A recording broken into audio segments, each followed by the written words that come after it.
예, 저희 계속해서 마태복음 개요를 보겠습니다. 저희가 지난 시간에 1장부터 9장까지 봤는데요. 오늘은 10장부터 이제 끝까지 보겠습니다. 잠깐 먼저 기도하고 시작하겠습니다. 하나님 아버지, 주님의 말씀을 통해 저희 마음에 빛을 비춰주시고 또 저희가 이 말씀에 순종할 때 주님께서 더욱 큰 은혜와 또 능력으로 함께해 주시기 원합니다. 예수님의 이름으로 기도드렸습니다. 아멘. 예, 마태복음 10장은 굉장히 중요한 장인데요. 10장에는 주님께서 제자들을 가르치신 내용이 나오고요. 앞부분에 1절부터 15절, 또 미래에 있을 대환란에 관한 내용이 좀 나오고요. 16절부터 23절이고, 또 그 이제 현 시대의 주님의 종으로서 제자들이 어떻게 섬겨야 하는지가 나와 있습니다. 24절부터 42절까지죠. 하나님께서는 대환란이나 미래를 위해서 성경을 다시 기록하셔야 될 필요가 전혀 없으십니다. 이 세상에 대한 것과 또 대환란에 대한 것과 모든 것, 필요한 모든 것을 이미 다 성경에 2000년 전에 기록해 두셨습니다.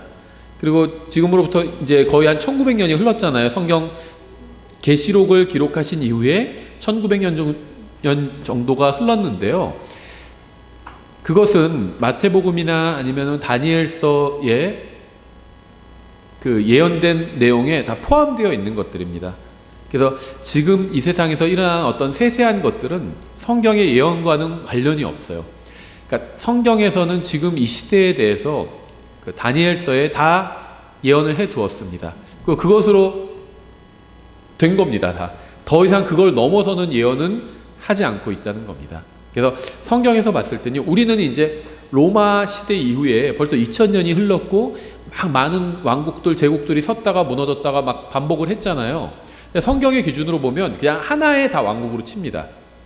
하나의 그냥 이방 왕국이에요. 왕들은 바뀌었지만 본질상 같다는 겁니다. 그래서 다니엘의 신상으로 보면 이제 그 철과 흙이 섞인 발가락, 그게 로마 시대부터 지금까지 쭉 이어진다고 보시면 됩니다. 그래서 성경에는요, 미국, 영국, 러시아 이런 하나하나의 국가에 대한 세세한 예언이 없어요.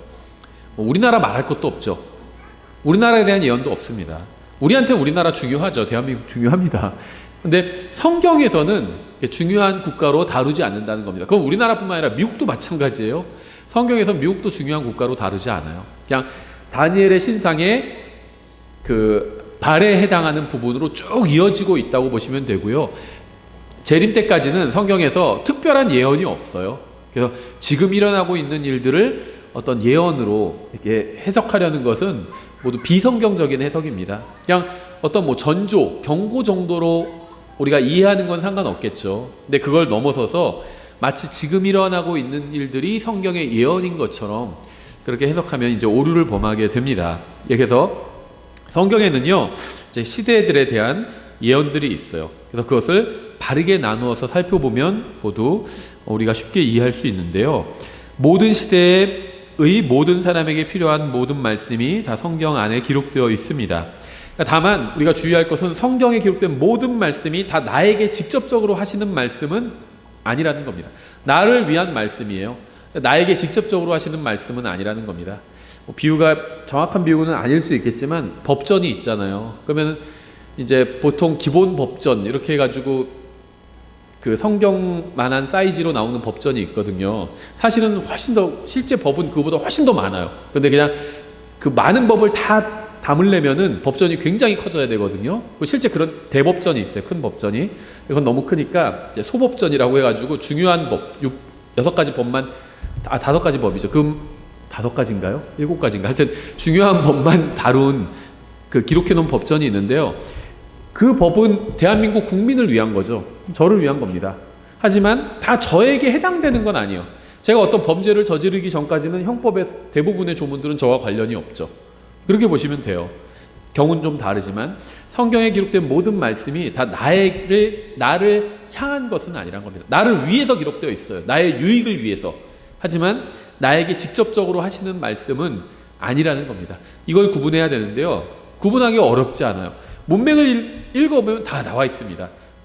대부분의 성경은 이방인에게 하시든지 유대인에게 하시든지 교회에게 말씀을 하고 있어요. 그러니까 교회에게 하시는, 직접적으로 하시는 말씀이 나에게 직접적으로 하시는 말씀이라고 보면 됩니다. 예, 그래서 예를 들면 마태복음 10장 16절부터 23절은 예수님과 함께 있던 제자들에게 적용되는 것은 아니었습니다. 왜 그러냐면요, 좀 이해하실 필요가 있는데, 성경은요, 이 그러니까 그 당시뿐만 아니라 사실은 기록이 완성된 시점에 그 시각으로 바라보는 경우가 많아요. 그래서 제가 정확한 표현은 저건데, 예를 들면 구약 성경에서도 뭐 그것은 오늘날 뭐라고 하더라 이런 표현들이 있죠. 그런 비슷한 표현들이 있어요. 그러니까 뭐냐면 그 기록된 이야기를 막 하다가, 왜냐하면 지금 예를 들면 이 성경에 나오는 많은 이런 이제 역사적인 부분도 그 역사가 진행될 때 바로 그때 기록한 게 아니거든요. 조금 더 나중에 기록을 했어요. 그러다 보니까 지나고 나서 그 시점에서, 이미 그 사건이 다 끝난 시점에서 기록한 거라는 걸 이해하실 필요가 있다는 겁니다. 마태복음도 마찬가지예요. 이미 예수님께서 승천하시고 난 관점으로 바라보고 있다는 겁니다. 요한복음 말할 것도 없고요. 그래서 그것을 이해하면은 성경을 바라보는데 좀 도움이 됩니다. 예, 그래서 이 마태복음에서 주님께서 막 말씀하고 있지만, 제자들에게 하시는 말씀이지만 사실 그게 제자들에게 하시는 말씀이 아닌 것들도 있다는 거예요. 대표적인 경우가 이 10장 16절부터 23절인데요. 제자들에게 하시는 말씀이지만 제자들에게 적용되는 말씀이 아니었다는 겁니다. 여러 가지 이유가 있는데요. 이제 우리가 나중에 본문에 보면서 더 자세히 살펴보겠지만, 5절에서 주님은 제자들에게 이방인들에게로 가지 말라고 말씀하셨죠. 예수님께서 이 12를 보내시면서 그들에게 명령하여 이르시되, 너희는 이방인들의 길로도 들어가지 말고 사마리아 사람들의 어떤 도시로도 들어가지 말며 오직 이스라엘 집에 잃어버린 양들에게로 가라, 이렇게 말씀하셨는데요. 18절이랑 비교해 보면 18절에 또 너희가 나로 인하여 총독들과 왕들 앞에 끌려가 그들과 이방인들에게 증언하리라, 이렇게 말씀하고 있어요. 같은 10장인데 좀 모순되는 말씀처럼 보이죠. 앞에선 이방인들에게 가지 말라고 했는데 뒤에서는 이방인들에게 증언한다고 말씀하고 있죠.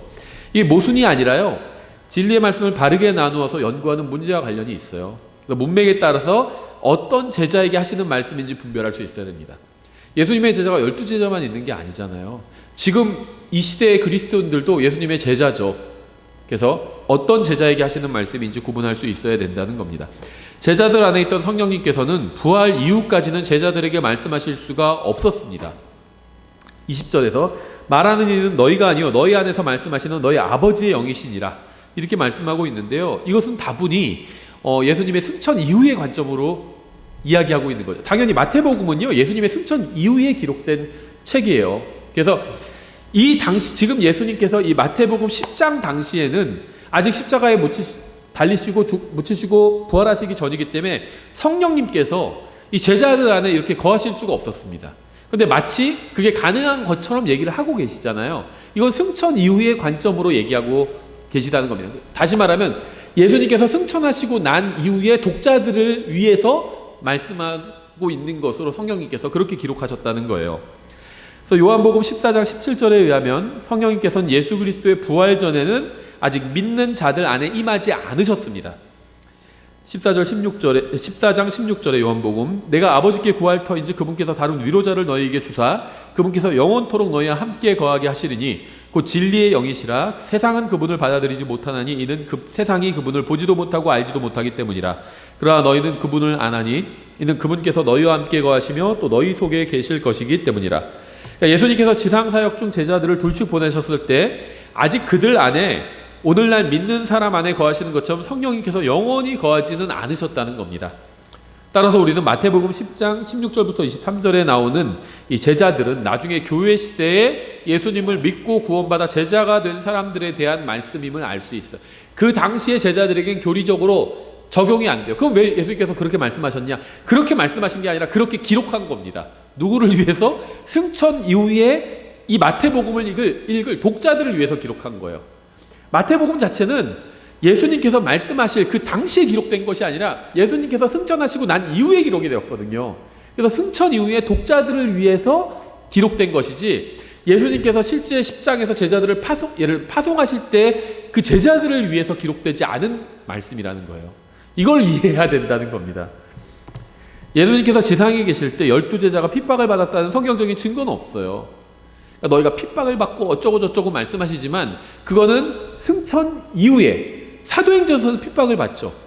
복음서에서는 제자들이 핍박받지 않습니다. 그걸 이해해야 된다는 거예요.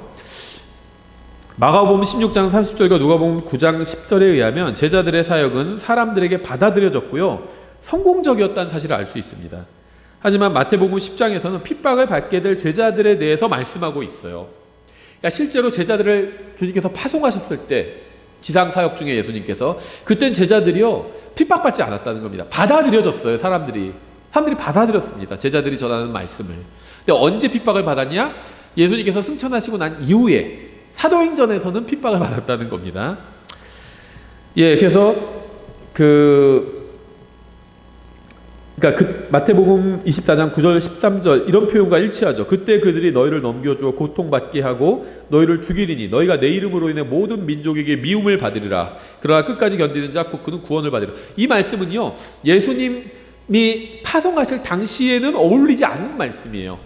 이건 그 이후에 어울리는 말씀이죠. 이걸 구분할 수 있어야 된다는 겁니다. 그래야 이단 교리에 빠지지 않게 된다는 거예요. 그래서 방금 제가 인용한 말씀은 대환란에 관한 말씀이죠.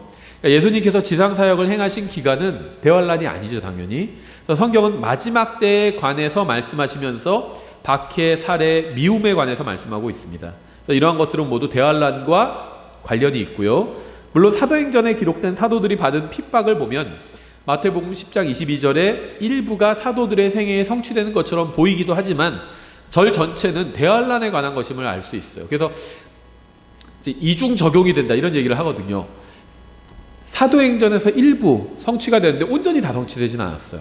나머지는 전체가 언제 성취되냐? 대환란 때 성취가 된다는 겁니다.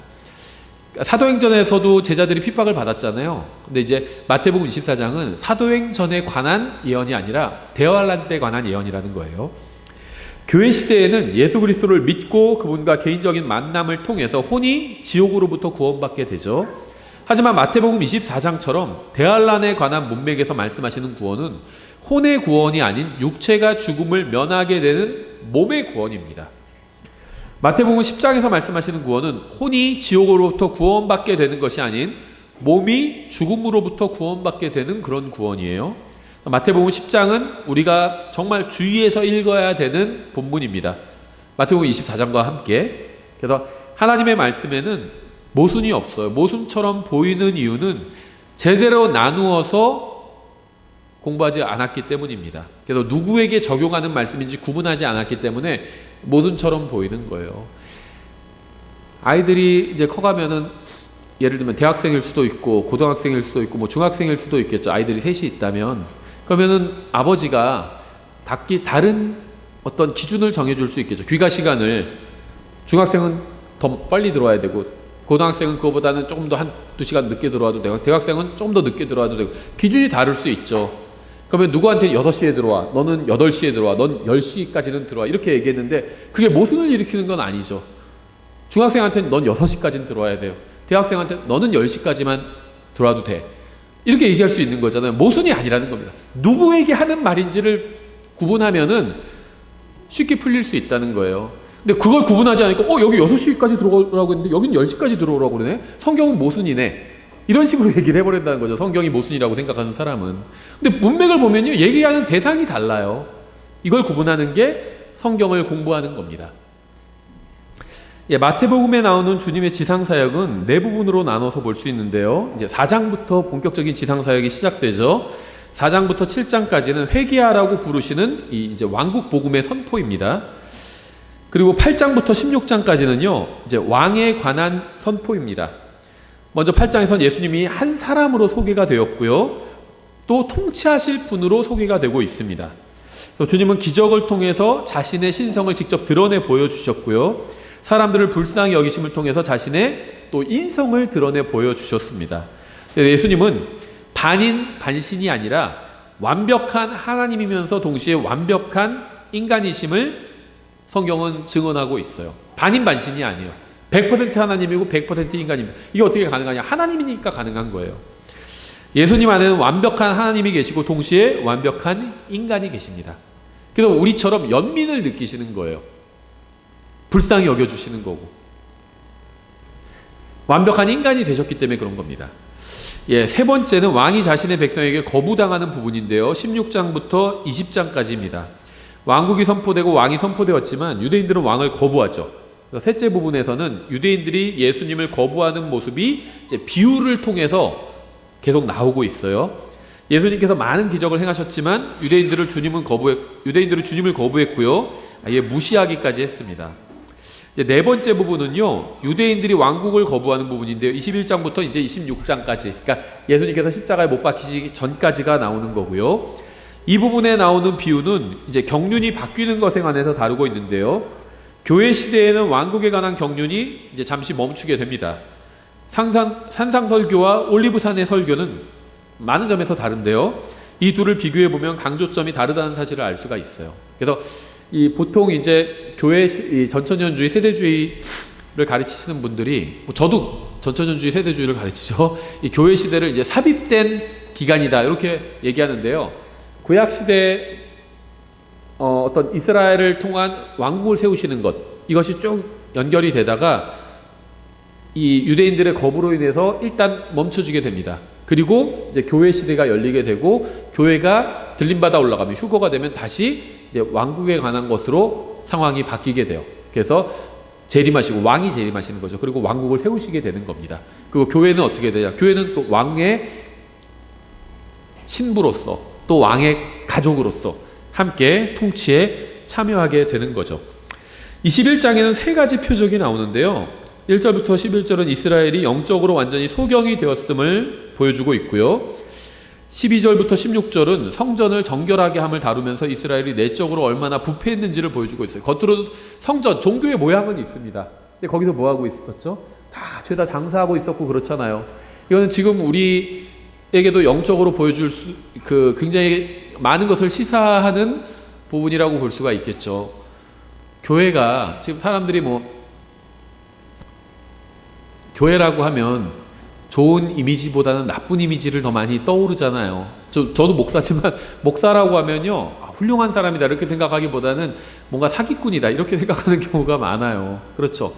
주 예수 그리스도를 주식회사 할 때 그 주 이렇게 해서 사람들이 비난하기도 하고요. 그런 걸 말하자면 한두 끝도 없겠죠. 교회 헌금 봉투는 왜 이렇게 종류가 많은지 모르겠어요. 색깔 빨주노초 파남보로 해가지고 종류도 많고요. 성경에 그런 게 없죠. 우리 헌금의 원리라고 저기 교재실에 붙여놨잖아요. 고린도전서 고린도후서에 주로 나와 있죠.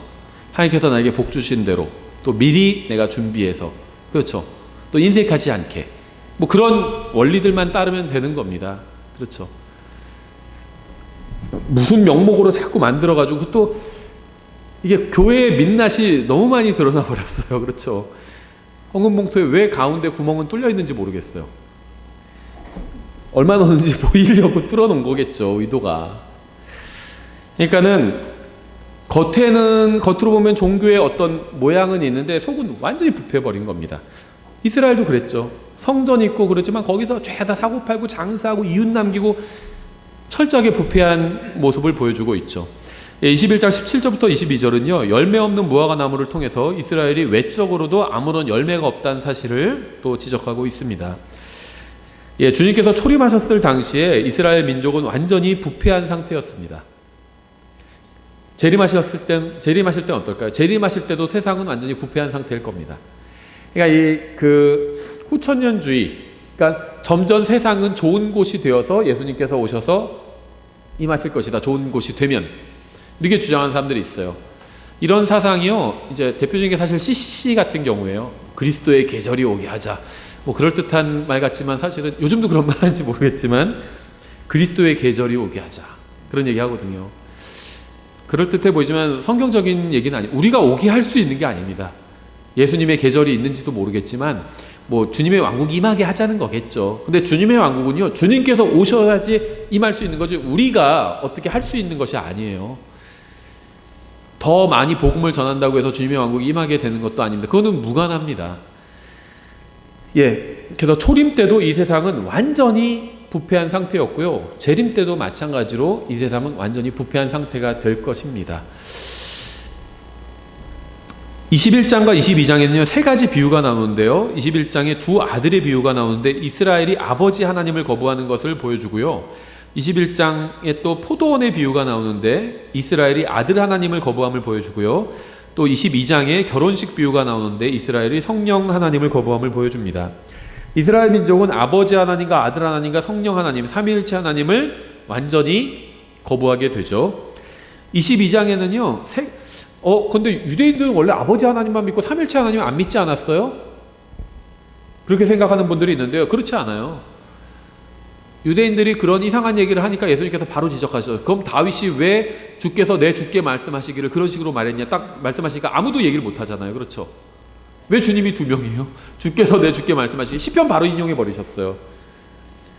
구약 성경으로도요, 삼위일체 하나님 증명할 수가 있습니다. 이사야한테 예수님께서 하나님께서 뭐라고 말씀하시죠? 누가 우리를 위하여 갈까? 그렇게 말씀하시잖아요. 구약 성경에도 삼위일체 하나님이 나와요. 예. 22장에는요, 세 가지 질문이 나오는데요. 22장 카이사르에게 공세를 바쳐야 하는가? 이런 질문을 하죠. 이건 헤롯 당원들이 던진 정치적인 질문이었습니다. 또 부활이 있는가? 이것은 사두개인들이 던진 교리적인 질문이었죠. 그리고 무엇이 가장 큰 명령인가? 이것은 바리새인들이 던진 법적인 질문이었습니다. 주님께 질문을 던진 사람들 중에 누구도 대답을 듣고자 하지 않았습니다.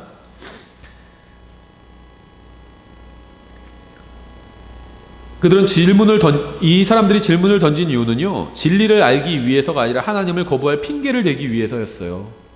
이 사람들은요, 그러니까 이 헤롯 당원, 사두개인들, 바리새인들, 이 사람들은요 다 잘못된 사람들이었어요. 이 바리새인들은 율법주의만 남았죠. 어떤 형식만 남은 사람들이죠. 교리는 정통이었어요. 형식만 남았습니다. 부패한 사람들이죠. 사두개인들은 어떤 사람들이었죠? 오늘날로 치면 이단이었어요. 잘못된, 부활이 없다고 믿었죠. 그러니까 성경의 교리를 거부한 사람들이었습니다. 헤롯 당원들은 어떤 사람들이었죠? 정치적인 사람들이었어요. 다 하나님의 진리를 거부한 사람들이었어요. 교회는요, 하나님을 믿는 사람들은 뭐 정치적인 이슈를 갖고 나온 사람들이 아니에요. 이 세상이 어떻게 되죠? 불로 살라서 없애버리실 거예요. 근데 왜 정치적인 이유를 가지고 나오는지 모르겠어요. 저는 어떤 당이 잘못됐다 그런 얘기를 하는 게 아닙니다. 한쪽이 다른 쪽보다 더 맞을 수도 있어요. 저는 그런 걸 부인하는 건 아니에요. 다만 정치적인 문제는요, 이건 교회의 이슈가 아니라는 겁니다. 헤롯 당원 같은 사람들이에요. 정치적인 이슈를 자꾸 갖고 나오는 사람들은. 성경의 진리를 부인하는 사람들은 사두개인 같은 사람들이고요. 어떤 형식만 지키면 된다. 내적인 삶은 전혀 강조하지 않고 어떤 교회 올 땐 딱 넥타이 메고 오고 무슨 누가 청바지 입고 갔다가 막 쫓겨났다고 하더라고요. 킹제임스 성경, 우리나라에서 흠저역을 믿는다고 하는 교회인데 청바지 입고 오니까 목사가 막 발로 차면서 들어오지 말라고 했대요. 바리새인 같은 사람들이죠. 있어요, 다. 지금도 이런 사람들이. 예, 23장부터 26장까지는요, 세 가지 주제에 관한 말씀이 나오는데요. 23장에서는 바리새인들의 정죄가 나오고요. 24장, 25장에는 미래에 돌아야 할 왕국에 관한 설명이 나오고요. 또 대환란에 관한 문맥이죠. 또 26장에서는 이제 제자들이 예수님의 십자가를 어떻게 준비해야 되는지에 대해서 예수님께서 미리 말씀을 해주시고 계시죠. 이 26장과 27장에는요, 세 번의 재판이 나옵니다. 먼저 주님께서 26장에서 가야바와 공회 앞에서 재판을 받으셨죠. 27장에서는 아침에 공회에서 또 재판을 받으셨고요.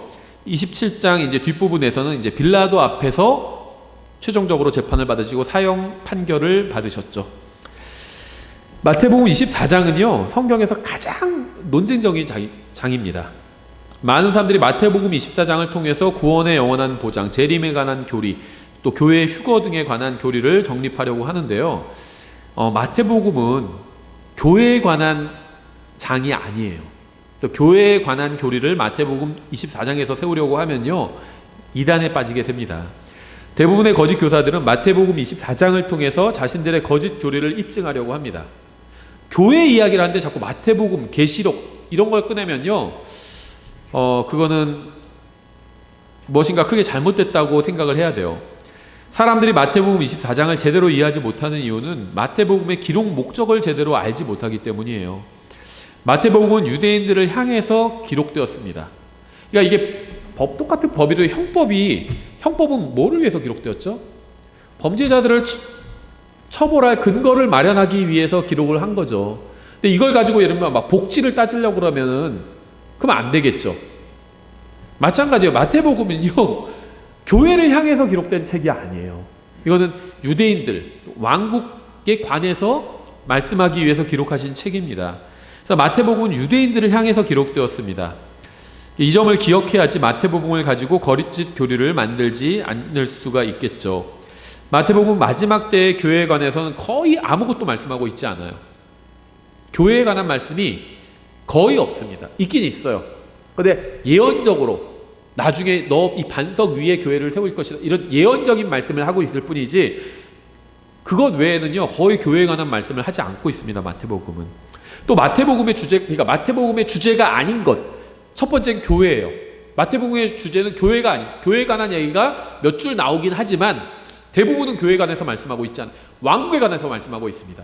그래도 왕국이 임하기 전에 있을 큰 환란에 관해서 말씀하고 있어요. 근데 왕국과 큰 대환란은요 다 유대인들이 중심이 됩니다. 왕국에서도 유대인들이 중심이 될 거고요. 또 대환란도 유대인들이 중심이 될 겁니다. 그리고 이스라엘을 근처에 있는 국가들이 이제 같이 거기에 휩쓸리겠죠. 또 마태복음에서 다루고 있지 않은 것이 혼의 구원이에요. 사람이 어떻게 구원받는가? 이건 마태복음의 주제가 아닙니다. 이게 주제인 데는 로마서예요. 요한복음이죠. 요한복음은 물론 이제 믿음이 주제입니다. 각 장마다 계속 믿음이 뭔지가 나와 있어요.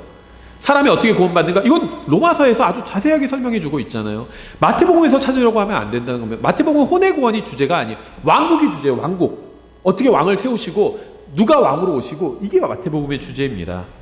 마태복음의 주제는 유대인들의 왕이 오셔서 예루살렘에 자신의 왕국을 세우시는 것, 이게 마태복음의 주제예요.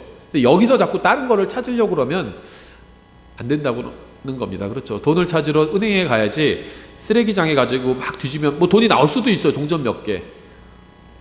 근데 쓰레기장에는 돈이 있는 곳이 아니죠.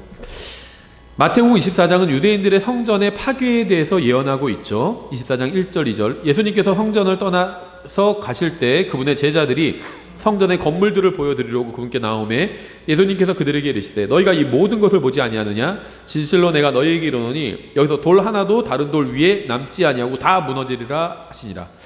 주님의 이러한 말씀으로 인해서 제자들은 주님께 질문을 하죠. 3절에 그분께서 올리브산 위에 앉으셨을 때 제자들이 은밀히 그분께 나와 이르되 우리에게 말씀해 주소서 어느 때에 이런 일들이 있으리이까? 또 주께서 오시는 때 표적과 세상 끝의 표적이 무엇이리이까 하니, 제자들의 질문은 종말에 관한 것이었죠. 문맥이 그렇다는 겁니다.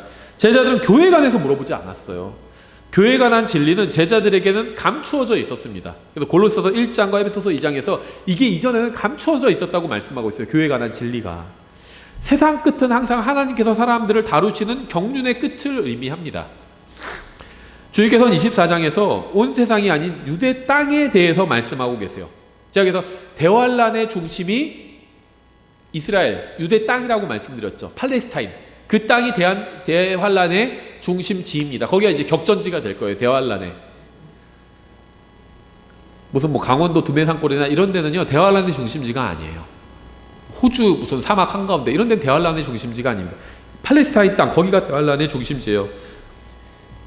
24장 16절에서 이렇게 말씀하시죠.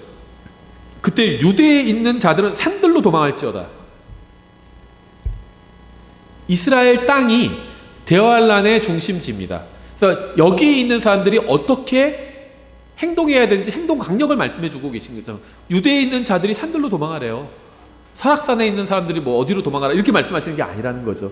유대에 있는 자들이 산들로 도망가라는 겁니다. 그러니까 마태복음의 중심이 뭔지 아시겠죠? 대환란이고요, 유대인들이고요, 왕국이고요, 이런 것들이 마태복음의 핵심 주제라는 겁니다.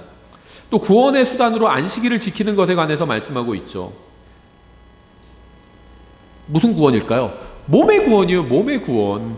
우리는 안식일이 신약교회나 혼의 구원과는 아무런 관련이 없다는 걸 잘 알고 있어요. 안식일은 대환란 때 몸의 구원과 관련이 있습니다. 20절에 그러나 너희의 도피하는 일이 겨울이나 안식일에 일어나지 않도록 너희는 기도하라. 왜 그럴까요? 유대인들은 안식일을 지켜야 되잖아요. 안식일을 지키라는 명령을 유대인들에게만 주셨습니다. 유대인들이 다시 하나님께로 돌아오면요, 자신들에게 주신 명령을 지키려고 해요.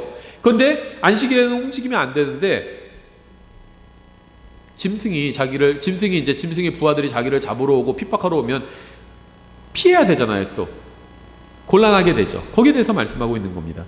또 마태복음 24장에서는요, 다니엘이 유대인들과 예루살렘에 관해서 예언한 것이 인용되어 있는데요. 15절에 그런즉 대언자 다니엘을 통해 말씀하신 바 황폐하게 하는 가증한 것이 거룩한 곳에 선 것을 너희가 보거든 누구든지 읽는 자는 깨달을지어다. 이렇게 말씀하고 있죠. 이거 다니엘서 인용한 건데요, 다니엘서 9장 24절 인용한 거죠. 주께서 내 백성과 내 거룩한 도시, 내 백성, 지금 다니엘에게 하시는 말씀이에요. 너의 백성, 누구죠? 이스라엘 백성이에요. 내 거룩한 도시 예루살렘 말하는 겁니다.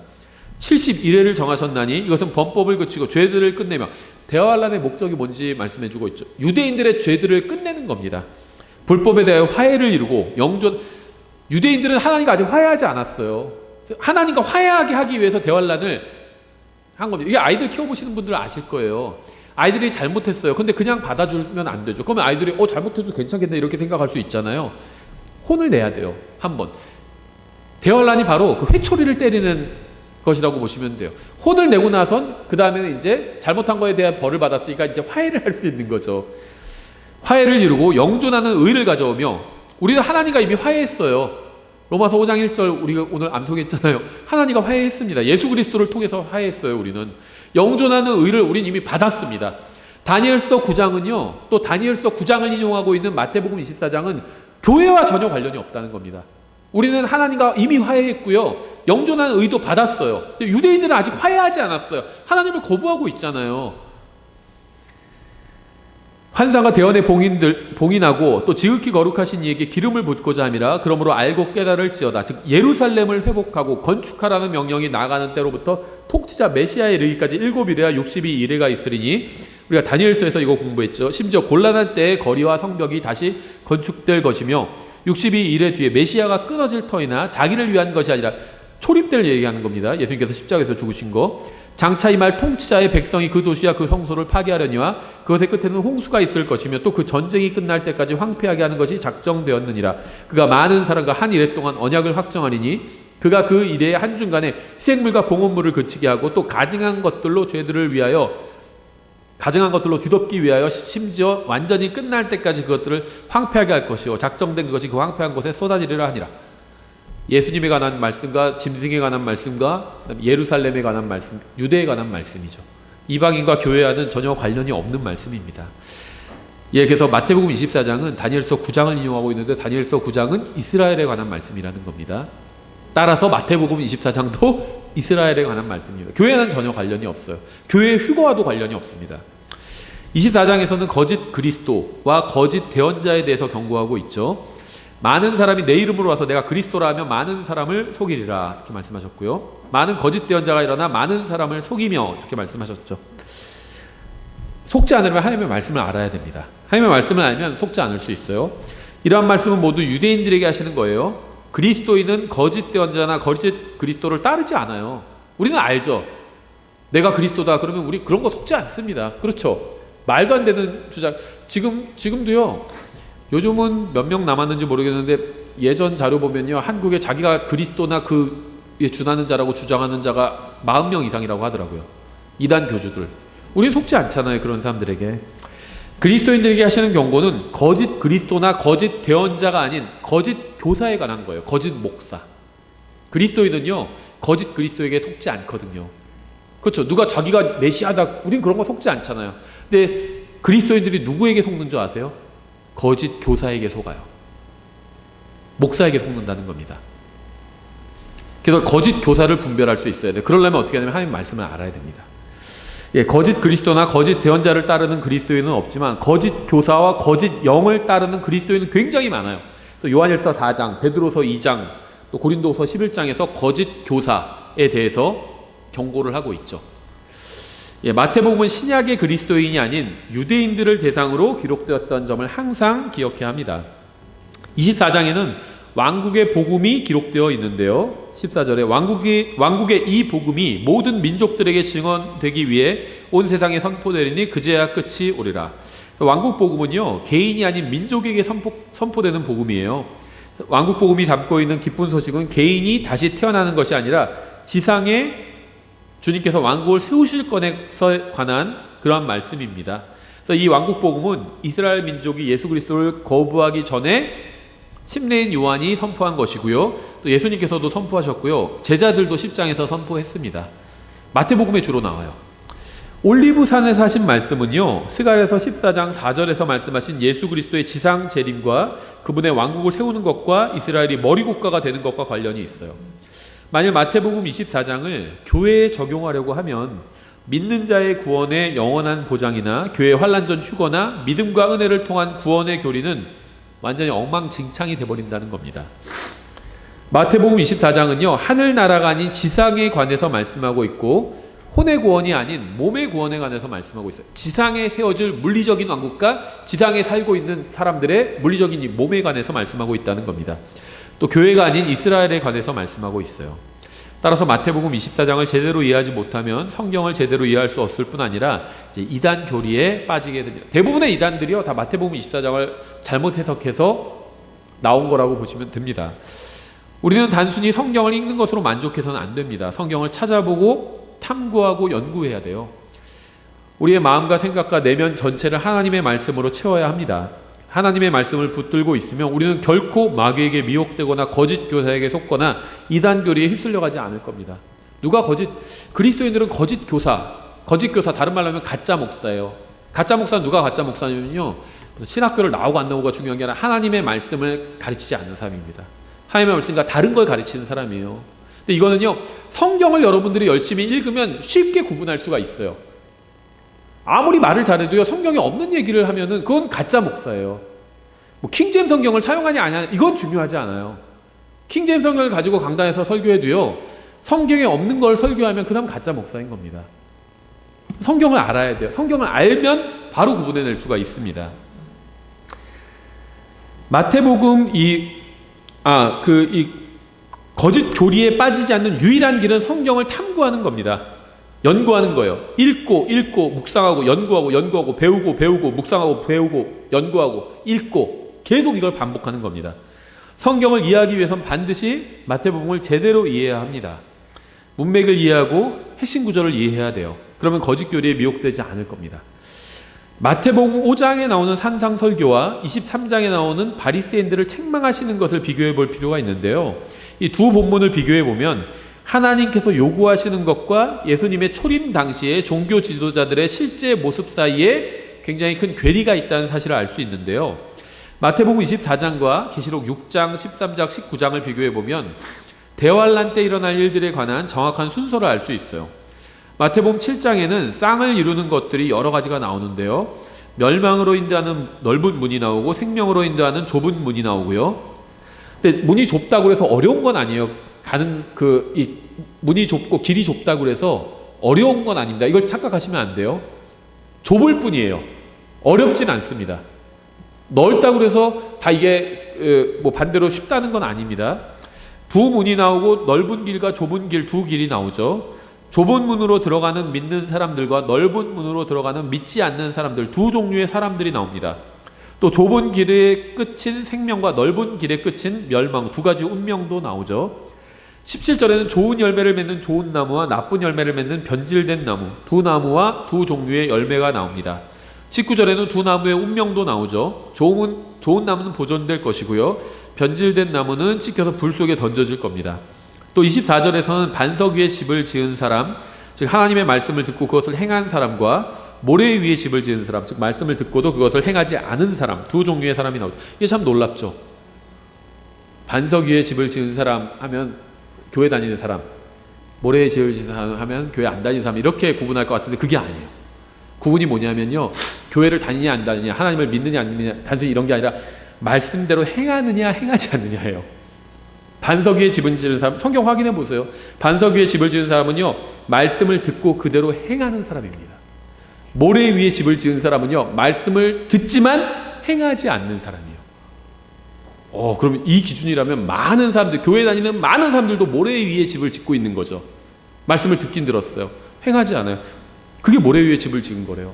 교회 안 다니는 사람들이 모래 위에 집을 지은 게 아니라 말씀을 듣고도 행하지 않는 사람이. 그러니까 하나님의 기준은요 항상 뭐냐면요, 듣고 행하는 거예요. 듣고도 행하는 자에게 복이, 듣고 행하는 자에게 복이 있다고 하셨거든요. 예, 우리가 스스로를 돌아봐야 되겠죠. 예, 마태복음 7장에 나온 예수님의 가르침을 볼 때 한 가지 분명한 사실은요, 모든 사람이 다 옳은 것은 아니라는 겁니다. 모든 사람이 다 같은 운명을 맞게 되는 것도 아니죠. 하나님의 말씀을 믿지 않음으로 인해서 집이 무너지고 자신도 파멸되고 참된 생명을 결코 보지 못하게 될 사람도 있고요. 다른 한편으로 하나님의 말씀을 믿고 좋은 열매를 맺고 굳게 서서 영원한 생명을 누릴 사람도 있습니다. 정말 선택 하나 때문에 엄청난 결과를 맞이하게 되는 경우가 굉장히 많아요. 이번에도 그 비가 많이 와가지고 차들이 많이 침수됐잖아요.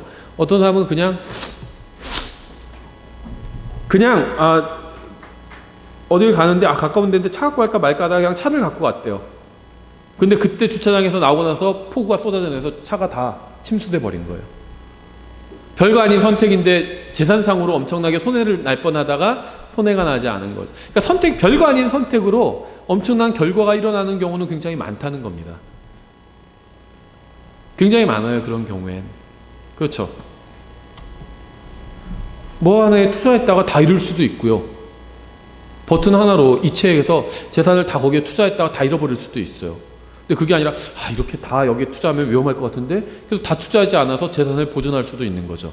그러니까는 별거 아닌 것 같은 게 하나의 결정으로 해서 엄청난 결과가 일어날 수 있다는 겁니다. 예수님을 믿느냐 믿지 않느냐, 말씀대로 행하느냐 행하지 않느냐에 따라서 엄청난 결과가 일어날 수 있다는 거예요. 예수님을 믿으면 구원받죠. 말씀대로 행하면 보상을 받게 되죠. 예수님께서는요, 마태복음 7장을 통해서 생명의 길과 멸망의 길을 분명하게 보여주셨습니다. 모든 사람이 다 같은 종말을 맞게 되는 게 절대 아닙니다. 사람의 운명은 하나님의 말씀을 어떻게 대하느냐, 즉 말씀에 대한 태도에 따라서 달라집니다. 마태복음 7장을 통해서 우리가 기억해야 될 중요한 사실은 다수는 넓은 길을 따라 멸망으로 가고 있다는 거예요. 다수는 변질된 나무처럼 찍혀서 불에 던져지게 될 겁니다. 하나님의 말씀을 믿지 않는 이 세상에 살고 있는 다수의 사람들은 인생의 폭풍이 몰아칠 때 모래 위에 지은 집처럼 결국 무너져 내리게 될 겁니다. 그래서 우리가 복음을 전해야 되는 거죠. 요한복음에서 예수님은 자신이 하나님의 아들이라고 주장했기 때문에 십자가에 못 박히셨죠. 마태복음에서 예수님은요, 자신이 유대인들의 왕이라고 주장했기 때문에 십자가에 못 박히셨습니다. 출애굽기에서 하나님은 산에서 사람들에게 율법을 주셨죠. 마태복음에서 인간의 몸으로 오신 하나님은 산에서 사람들에게 율법을 해석해 주셨습니다. 이게 바로 산상설교죠. 십자가 대속 이전인 마태복음 6장 14절에서 예수님은 사람이 하나님께 용서를 받기 위해서 먼저 다른 사람을 용서해야 한다고 말씀하셨어요. 하지만 십자가 이후에 에베소서 4장 32절에선 우리는 하나님께 용서를 받았기 때문에 다른 사람들을 용서해야 합니다. 그래서 십자가 대속을 통해서 용서해야 하는 이유가 완전히 바뀐 거죠. 마태복음은 두 밤을 중심으로 십자가 사건을 설명합니다. 26장 20절 이제 저녁이 되매 그분께서 열둘과 함께 앉으시니라 이렇게 말씀하고 있고, 27장 57절 저녁이 되었을 때 요셉이라 하는 아리마대의 부자가 왔는데 그도 예수님의 제자더라. 그가 빌라도에게 가서 예수님의 몸을 달라고 간청하매 이에 빌라도가 몸을 넘겨주고 라고 명령하는, 그러니까 예수님의 십자가를 가운데 두고 십자가에 달리시기 전날 밤과 십자가에 달리시고 난 그날 밤을 다루고 있는 거죠. 두 밤을 중심으로 십자가를 설명하고 있는데요, 요한복음은 십자가 사건을 두 동산을 중심으로 설명하고 있습니다. 18장에서는 예수님께서 동산에서 기도를 하시고, 19장에서는 예수님이 동산에서 마리아와 만나시죠. 40은요 시험을 상징하는 숫자예요. 노아의 홍수 때 비가 40일 동안 왔고요, 모세도 광야에서 40년을 살았죠. 마태복음은 성경에서 40번째 책이죠. 유대인들이 메시아를 받아들이는지 시험하는 것이 바로 마태복음의 내용이죠. 예수님께서도 광야에서 40일간 금식하셨고요, 마귀에게 시험을 받으셨습니다. 이스라엘 백성도 광야에서 40년간 시험을 받았죠. 인간이 선택한 왕인 사울이 얼마나 나쁜 왕인지 이 40년간의 통치 기간을 통해서 하나님께서 이스라엘 백성에게 보여주셨죠. 마찬가지로 다윗이 얼마나 선한 왕인지도 40년간의 시험을 통해서 드러났죠. 이렇게 성경에서 40이라는 숫자는 시험의 숫자이기 때문에 마태복음은 성경의 40번째 책이 되었습니다. 하나님께서 마태복음을 통해서 유대인들이 자신의 메시아를 어떻게 대하시는지를 보여주시고 계신 거죠. 예, 이 마태복음에서요 굉장히 인상 깊은 구절이 있는데요. 이 마태복음 26장 50절은 예수님의 어떤 태도를 보여주는 그런 구절이라고 생각을 하는데요. 이 구절은 예수님께서 은 30에 자신을 판 이 가롯 유다에게 하신 말씀이에요. 유다는 무장한 사람들을 이끌고 예수님과 제자들이 있는 동산으로 찾아왔죠. 잡으러 왔어요, 예수님을. 유다는 입맞춤을 신호로 해서 십자가에 못 박히도록 원수들의 손에 예수님을 팔아 넘겼습니다. 예수님께서 그에게 이르시되 친구여 내가 무슨 까닭으로 왔느냐 하시매 그때 그들이 와서 예수님께 손을 대어 그분을 붙잡거늘. 예수님께서는 이러한 모든 사정을 아시고도 유다를 친구라고 부르셨어요. 그러니까 끝까지 얼마나 진실하게 대하셨는지가 나와 있다는 겁니다. 예수님은 말씀과 행위를 통해서 자신이 단순한 인간 이상의 존재임을 보여주셨습니다. 이 당시의 사람들은 예수님에 대해서 기적을 행하는 분이라고 생각했죠. 대언자라고 생각하는 사람들도 있었습니다. 예수님의 부활에 놀란 사람들도 있었겠죠. 예수님은 말과 행위를 통해서 자신이 하나님의 아들이라는 사실을 보여주셨어요. 가롯 유다는요 노예의 값, 레위기 27장 4절에 의하면 노예의 값에 예수님을 팔아넘겼습니다. 예수님께서는 겟세마네 동산에서 우리를 위한 십자가 대속을 위해서 아버지 하나님께 기도하셨죠. 3년 반 동안 자신을 따랐던 제자가 칼과 몽둥이로 무장한 사람들을 이끌고 오는 것을 보셨습니다. 유다도 예수님의 제자였잖아요.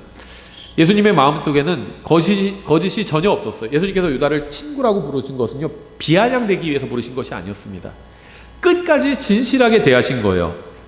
예수님의 마음은 진리, 트루스, 진실로 가득 차 있었습니다. 주님께서는 차분한 마음으로 유다를 보시면서 친구라고 부르신 겁니다. 그 어떤 인간도 유다처럼 비열하게 배반한 자는 없었습니다. 유다가 아무리 비열한 행동을 해도 예수님의 마음은 전혀 동요하지 않았어요. 이게 중요해요. 유다는 예수님을 배반해버렸어요. 예수님은 유다에게 큰 신뢰를 보여주셨죠. 어떻게 알 수 있죠? 돈을 맡겼잖아요. 돈을 가장 신실한 사람한테 맡기거든요. 그렇죠. 사기칠 것 같은 사람한테 돈을 맡기지 않아요. 그렇죠. 신실한 사람한테 돈을 맡깁니다.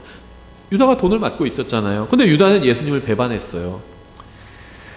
아무리 비열한 죄인이라도 예수님의 마음을 바꿀 수는 없었다는 겁니다. 이게 정말 감사하지 않아요? 예수님은 단순히 위대한 스승이 아니었어요. 예수님은 단순히 위대한 종교 지도자도 아니었습니다. 하나님은 사랑이시죠. 예수님은 바로 그 사랑이신 하나님이 인간의 몸으로 오신 분입니다. 유다가 예수님을 팔아먹기 직전까지도 예수님은 친구라고 불러주셨어요. 끝까지 기회를 주실 겁니다. 그렇죠? 얼마나 감사해요. 하나님께서는요 모든 사람들에게 끝까지 기회를 주십니다. 죽기 직전까지 기회를 주시는 거예요. 근데 끝까지 죽기 직전까지 예수님을 거부하면요 그러면 지옥에 가는 겁니다. 그래서 제가 예전에 잘 아는 분께도 복음을 전할 때요 복음을 거부하시길래 돌아가시기 직전에라도 연세가 드신 분이었거든요. 돌아가시기 직전이라도 제가 지금 전한 복음을 기억하셔야 됩니다. 예수님을 구원자로 받아들이고 돌아가시면 눈을 딱 떴을 때 하늘나라에서 눈을 뜰 수 있습니다. 근데 구원자라는 사실 제가 지금 전한 복음을 거부하시면 눈을 뜨면 지옥에서 정말 끔찍한 가운데 눈을 뜨게 됩니다. 이렇게 얘기를 드린 적이 있거든요. 왜냐하면 예수님은 끝까지 죽기 직전까지 기회를 주시는 분이기 때문이에요. 근데 끝까지 거부하면요 그거는 어쩔 수 없어요. 하나님의 사랑은 예수 그리스도라는 인격체 안에서 온전히 드러났습니다. 진실하게 대해주시기 이게 감사하지 않나요? 우리가 예수님을 얼마나 많이 배반해요. 하나님 말씀대로 살겠다고 다짐을 해놓고는 말씀대로 살지 않고 조그만 이익에도 흔들려가지고 그냥 하나님의 말씀을 저버릴 때가 많잖아요. 근데 그럴 때도 예수님은요 우리를 진실하게 대해주시는 거예요. 저 이게 너무나도 감사하더라고요. 그래서 정말 이 죄 많은 세상에서도 얼마나 진실하게 살 수 있는지를 보면서 보여주신 구절이 바로 마태복음 26장 50절이라고 생각을 합니다. 그래서 저희가 개요를 간단하게 살펴봤고요. 다음 주부터 이제 1장 내용을 살펴보도록 하겠습니다. 기도하겠습니다. 하나님 아버지, 정말 주님께서 마태복음을 통해서 보여주신 주님의 왕국과 또 정말 주님의 역사와 또 주님의 사랑으로 인해 감사드립니다. 저희가 이 말씀을 통해서 정말 주님을 더욱더 닮아가고 또 주님을 더 따르게 되기를 원합니다. 감사드리며 예수님의 이름으로 기도드렸습니다.